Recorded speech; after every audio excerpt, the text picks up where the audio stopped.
Sapul sa CCTV ang mga magnanakaw ng adobo, sabay karipas palayo.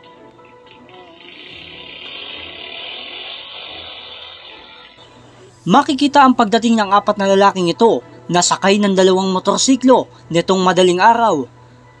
At nagpaiwan naman ng isang motorsiklo na tila humahanap ng tiyempo. At nagpalit pa ng pwesto ang driver at angkas. Hindi na nakatiis, dali-daling kumaripas ang takbo ang isang lalaki na dinampot ang isang kaserolang adobo. Sabay na sumakay ng motorsiklo at kumaripas papalayo. Agad naman na napansin na may-ari na nabawasan ng isang putahe ang kanyang paninda.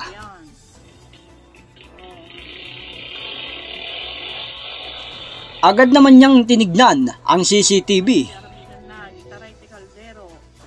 Sa mabilis na pag-aksyon ng bagabag pulis, nadakip kaagad-agad ang mga magnanakaw ng adobong ulam.